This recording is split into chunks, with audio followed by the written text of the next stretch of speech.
morning. I hope all is well. Happy Father's Day.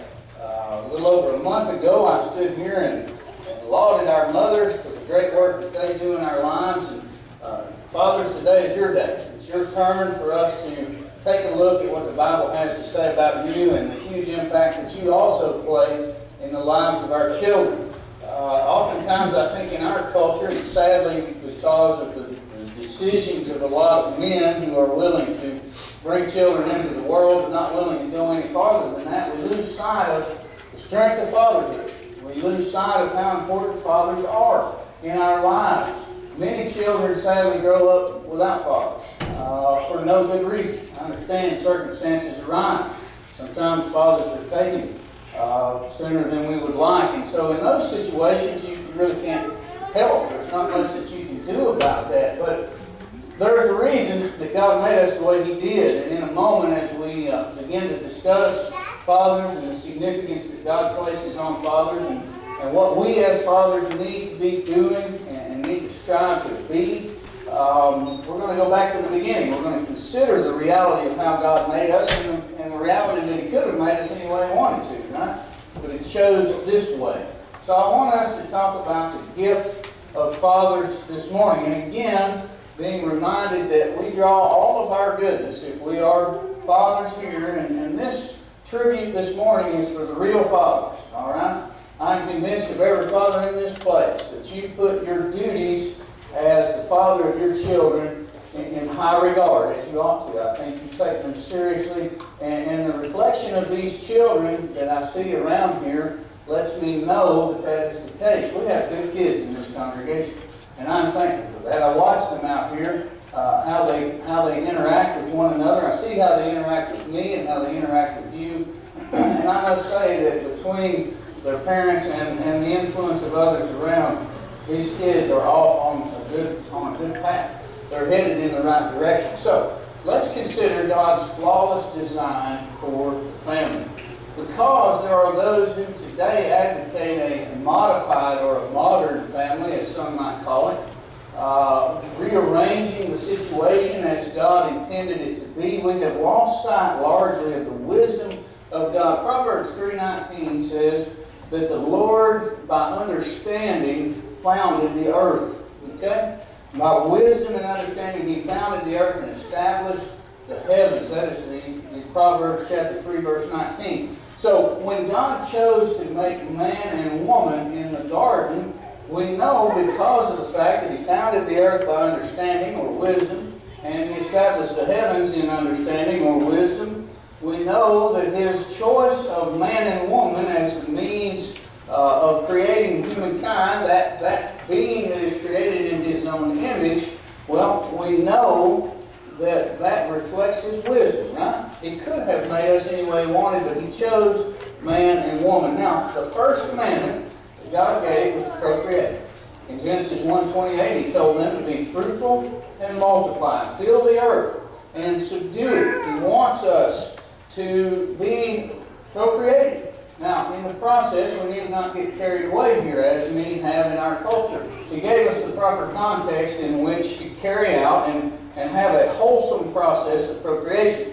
He gave the bond of marriage. Genesis 2:24 says, "For this cause shall a man leave his father and mother, and shall cleave to his wife, and the two shall become one flesh."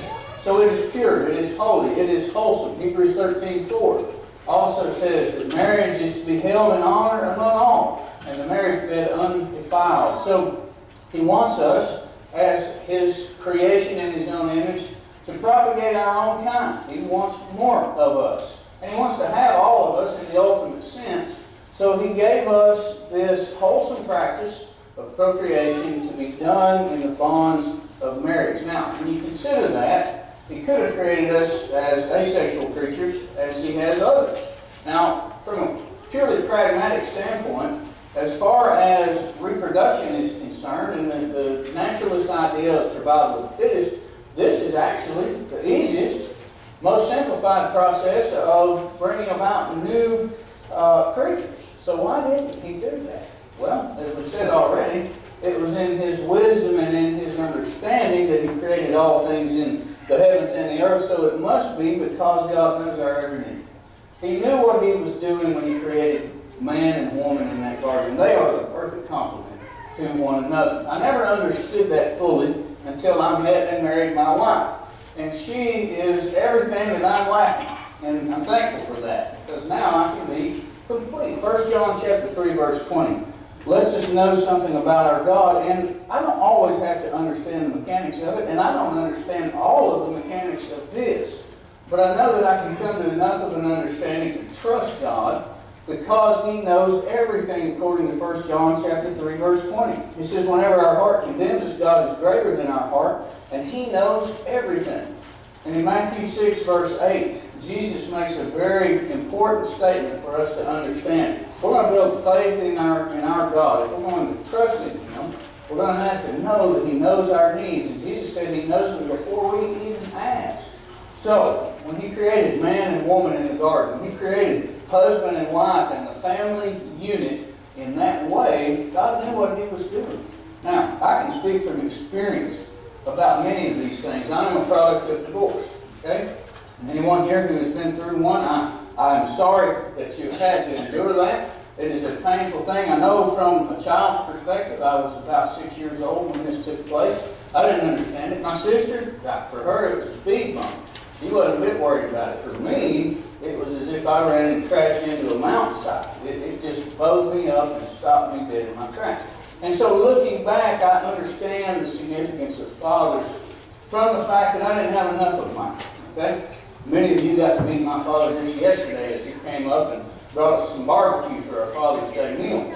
And I'm thankful that my mother and my father now have a good relationship. They get along well, and I can have a close relationship to the both of them. But looking back, I'd give anything if I could go back and rewrite that and have that situation to be different. So, the significance of fathers. First and foremost, they're part of God's family blueprint. As we've already noted, it can't get any better. I don't care what kind of psychiatrist or psychologist or whatever, however many initials they've got after their name, however many degrees, if they've studied for 60 years on the subject, they are completely inadequate to trump God's family blueprint. They cannot outdo God. He knows our needs better than anyone. And we're going to look as we go along here at the fact that mothers and fathers complement one another perfectly. I already mentioned that, but how so? There are certain things about my mother that as a child I needed, and that I still need. I still call on my mother for things. And there are things about her very nature built into her. Now, obviously there are exceptions to the rule. There are certain ladies who possess less of these characteristics, and some possess more of these characteristics. And there is some overlap between male and female. We came from the same God, and because of the fact that male and female together is the highest expression of the nature of God, we know that there are aspects and elements of both. So these are not hard and fast, and each side plays these same parts to some degree. But by and large, mothers are generally the gentle nurturers. Would anybody disagree with that? I mean, that is the case. And I'm talking about mothers now because as when we were talking about mothers last month, I couldn't talk about mothers without talking about fathers. The same is true in discussing fathers this month. In 1 Thessalonians chapter 2, and I mentioned before that you can learn a lot about the characteristics ascribed to a certain person or people by metaphors that are used where their names are plugged in. And in 1 Thessalonians 2, verse 7, Paul here talking about how they didn't seek glory from people in verse 6, whether from you or from others, though we could have made demands as apostles of Christ. He said, rather than being demanding, he says, but we were gentle among you like a nursing mother, taking care of her own children. Having experienced that firsthand, seeing what that is like, and the love that pours out, I see this, and I remember looking back, my mother nurturing me. She tried to raise me up. She gave me kindness.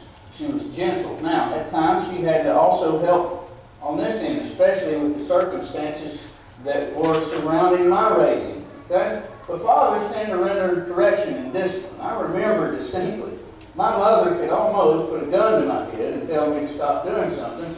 And when I was a stubborn teenager, the gun wasn't enough. But one time she could say, I'm going to call your dad.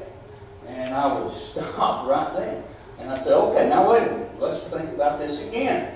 Let me revise my position, because I would rather you have the gun in your hand than to call my father. Because I didn't want to fool with him. I pushed Mom's buttons as a child, but Dad, I just didn't do that. Because I knew that when he set his foot down, I couldn't move it. And that was something that I desperately needed. Because, as I've mentioned before, in my youth, I got off the beaten path. I needed correction and discipline. And looking back, I didn't know that at the time. I hated correction. I hated discipline. Who doesn't? But when I look back upon that, and the fact that, okay, I came to a point in my life where I realized there were things I need to correct. I need to be in better control of my very self. You know how hard it is to teach yourself discipline? Fathers are needed. Because, okay, I have a lot of emotional attachment to my children. I love those kids. And I will be gentle with them, but I also understand that I have got to put my emotions aside sometimes. And I have got to make that tough decision and just do what is right. And teach my children the importance of that very same thing. I never understood that old statement, this is going to hurt you worse than it hurts me, until the first time I had to spank Casper.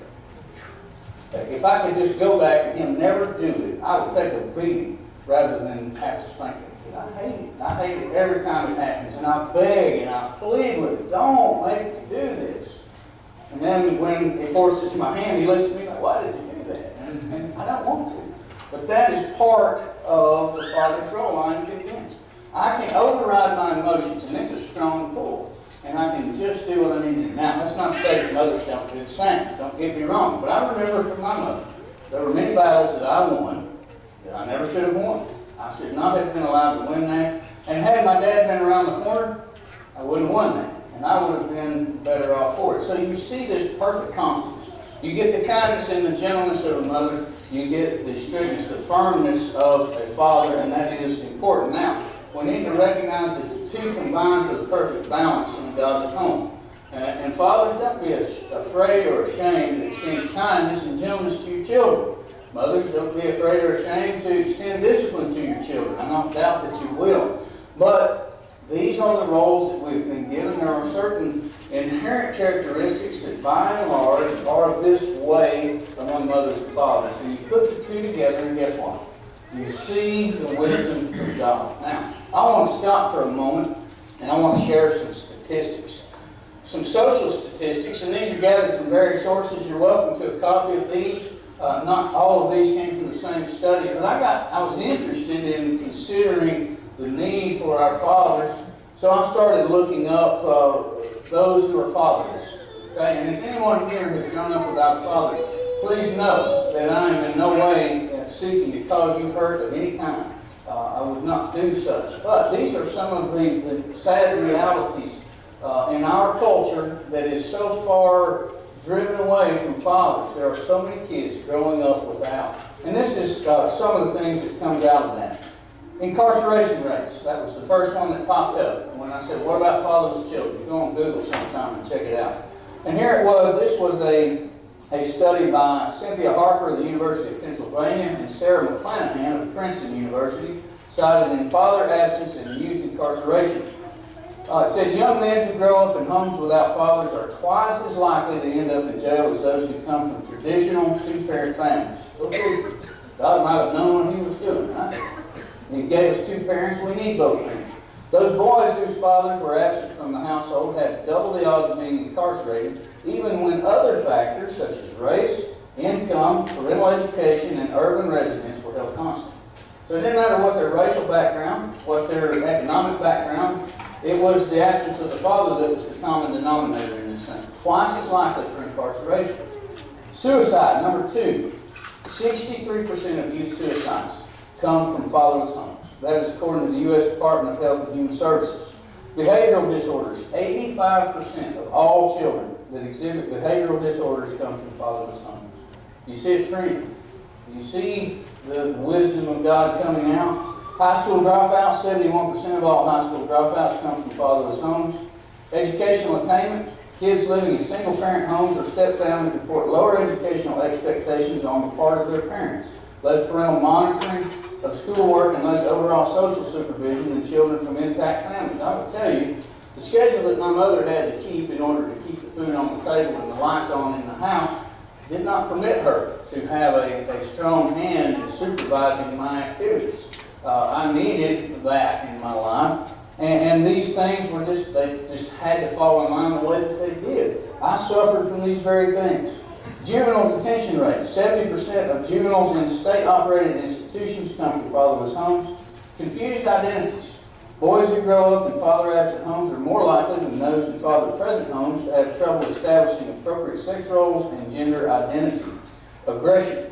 In a longitudinal study of 1,197 fourth-grade students, researchers observed greater levels of aggression in boys from mother-only households than from boys in mother-father households. Achievement. Children from low-income, two-parent families outperform students from high-income, single-parent homes. Almost twice as many high achievers come from two-parent homes as one-parent homes. The list goes on. Delinquency. Only 13% of juvenile delinquents come from families in which the biological mother and father are married to each other. By contract, 33% have parents who are either divorced or separated, and 44% have parents who were never married. In criminal activity, the likelihood that a young male will engage in criminal activity doubles if he is raised without a father and triples if he lives in a neighborhood with a high concentration of single-parent families. Now, again, there are situations that arise, I understand that. And sometimes we're just forced into these type of situations. But you see the point. From social studies, social statistics prove that fatherless children have more issues in their lives. It just happens that way. And this is pretty extensive research. But you know what? I didn't need a single one of those to know that I need my father. Okay, the reason that I know is because fathers are 1/3 of the process of procreation. We think about fathers and our Father. The term Father is so often used of God. It is the metaphor by which we make that connection with Him, right? It is Father. It is our Father in heaven. Now, how hard is that to get your mind around the relationship with God if the relationship with the earthly Father isn't exactly in tune, if it's not what it ought to be? As I look now at my father and the things that he tried to do for me along the way, I see those things. I see the reflection of God's character and the combination of mother and father in that. Fathers and our Father. Fathers are bound by God's will to provide for their families. What does 1 Timothy 5:8 say of a father or one who will not provide for his relatives, especially the members of his household? It says that he has denied the faith and is worse than an unbeliever. Worse than an unbeliever. That is pretty harsh language, isn't it? If a father doesn't discharge his duties of taking care of his family, he's worse than an unbeliever. That's pretty serious. That's practical atheism. Now, fathers give good gifts to their children. Matthew chapter 7, verses 7 through 11. It's an interesting way that Jesus goes about making his point here about the Father. He uses the image of fathers on earth and how that they give the things that are needed for their children. Matthew 7:7 says, "Ask and it will be given to you. Seek and you will find. Knock and it will be opened to you. For everyone who asks receives, and the one who seeks finds, and to the one who knocks it will be opened." If I look for the things that God would have me to do, I am told that I will be able to find those things. If I keep asking, keep seeking, and keep knocking, He will let me find what I need. He'll open the door and see to it that I'm provided the things that I need. And notice the metaphor that he uses here, the analogy. "Or which one of you, if his son asks him for bread, will give him a stone? Or if he asks for a fish, will give him a serpent? If you then, who are evil, know how to give good gifts to your children, how much more will your Father who is in heaven give good things to those who ask Him?" Fathers give good gifts to children. Doesn't it feel good, Dad, to do something for your children? I hope you'll all be able to stick around and notice the video that's been put together from these young people here this afternoon. I learned a lot about our kids here, and I learned a lot about how kids think about Dad. And some of these things were so strongly reinforced by just seeing little clips here and there of what kids thought about their dads here in this congregation. Our culture has muddled this so bad that oftentimes fathers are forgotten in time. Some folks grow up, and think about it, young men, young boys grow up in a culture that says, hey, fatherhood doesn't matter, what are they likely to do when they father a child? Why do you think they're so quick these days to run off and leave them? Because they don't see the importance. They don't see the significance. We need to trumpet this. The greatest gift that the Father can give his children, we've already looked at this morning. That is to train them up in the discipline and the instruction of the Lord. I want to pause for just a moment about discipline and about how a father ought to handle his children. A godly father and a godly parent, period, this is our number one responsibility. We live in a culture also that says that financial achievement or the trophy room being filled, whoever had the man with the most toys at the end wins, right? I've heard that joke made many times. I once said the same thing. Looking back, that's the silliest thing I've ever heard. Silliest thing I've ever said. Because I know people who have more toys than anybody else I've ever seen who are as miserable can be because there's still something missing. I would submit to you that more important than any other achievement in this world is that you raise your kids to be godly. If your children grow up and they live in a 2-room shack with a close relationship to God, they're far better off than their peers in the mansion down the street that don't know who God is and who don't care who God is. Fathers, do not provoke your children to anger, but bring them up in the discipline and instruction of the Lord. Consider with me, if you will, Hebrews chapter 12. I've said this before, and I forget who it was. Somebody was mentioning this just yesterday, a statement that was made about when I was 14, my father knew nothing, but by the time I turned 21, I was amazed at how many things he'd learned in the past 7 years. I can relate to that. I remember thinking, boy, this guy, where has he been all this 50-something years? And now I look back and say, wow, I really missed out. If I had just paid attention, if I had just seen the discipline for what it was intended to be. Hebrews chapter 12, verse 7. It is for discipline that you have to endure. God is treating you as sons. For what son is there whom his father does not discipline? If you are left without discipline, in which all have participated, then you are illegitimate children and not sons. Besides this, we have had earthly fathers who disciplined us, and we respected them. Shall we not much more be subject to the Father of spirits and live? For they disciplined us for a short time, it seemed best to them. But he disciplines us for our good, that we may share his holiness. I submit to you that when we as earthly fathers raise our children up in the discipline and instruction of the Lord, that is the aim and that is the goal. And in most cases, that will be the outcome. That they will be able to share his holiness. For the moment, all discipline seems painful rather than pleasant, but later it yields the peaceful fruit of righteousness to those who have been trained by it. All of the things that we are to do as fathers are to be in imitation of our Father above.